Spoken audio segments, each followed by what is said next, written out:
ಇಲ್ಲಿ ಯಾವ್ಯಾವ ಭಾಗದಿಂದ ಬರ್ತಾರೆ ಅಂದರೆ ಆಡಿಷನ್ ಆಗುತ್ತಲ್ಲ ಸಾಮಾನ್ಯವಾಗಿ ಇಲ್ಲಿ ಸೆಲೆಕ್ಷನ್ ಮಾಡಬೇಕಾದ್ರೆ ಬರ್ತಾರ ಅಷ್ಟು ಜನ ಇಲ್ಲಿ ನೋಡಿ, ಇಲ್ಲಿ ನಿಮಗೆ ಇಲ್ಲಿ ಒಂದಷ್ಟು ಅಪ್ಲಿಕೇಶನ್ಸ್ ಇದೆ ನೋಡಿ.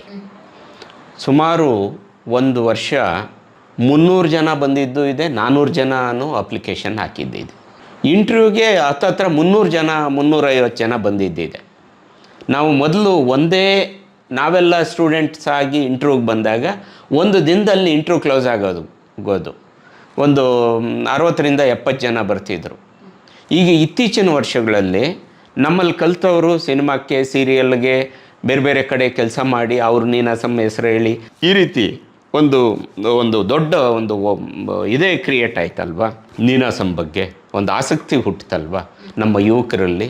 ಹಾಗಾಗಿ ಹೆಚ್ಚು ಜನ ಅಪ್ಲಿಕೇಶನ್ ಹಾಕ್ತಾರೆ. ಜಮೀನ್ದಾರರು ಅಂತಂದರೆ ಇಲ್ಲಿ 2000 ಎಕರೆ ಇಟ್ಕೊಂಡಿದ್ದಂಥ ಒಡೆಯರ್ ಕುಟುಂಬ ಇತ್ತು, ನಿಮಗೆ ಗೊತ್ತಿರಬೇಕು ಸಾಗರದಲ್ಲಿ. ಅಂಥ ಕುಟುಂಬ ಏನಲ್ಲ, ಒಂದು 10 ಎಕರೆ ಇರ್ತಕ್ಕಂಥ ಒಂದು ಕೃಷಿ ಕುಟುಂಬ. ಅವರು ತಮ್ಮ ಸ್ವಂತ ಉತ್ಪತ್ತಿಯನ್ನು ಈ ಸಂಸ್ಥೆಗೆ ತಮ್ಮ ಸ್ವಂತ ಶ್ರಮ, ಸ್ವಂತ ಧ್ಯಾನ ಎಲ್ಲವನ್ನೂ ಕೊಟ್ಟಿದ್ದಾರೆ ಅಂತ ನಮಗೆ ಎಷ್ಟೋ ವರ್ಷದಿಂದ ಅದು ತಿಳಿತಾ ಬಂದಿದೆ.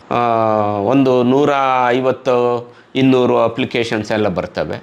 ಅದರಲ್ಲಿ ನಾವೊಂದು 130 ಜನನ ಇಂಟ್ರ್ಯೂ ಮಾಡ್ತೀವಿ. 10 ದಿವಸ ಇಂಟ್ರ್ಯೂ ಮಾಡ್ತೀವಿ.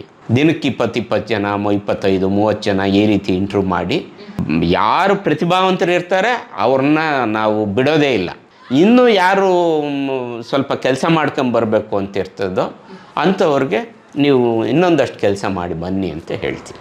ಓಕೆ, ಸಾಕಷ್ಟು ವಿಷಯಗಳನ್ನ ತಿಳ್ಕೊಂಡು ನೀನಾಸಂ ಬಗ್ಗೆ.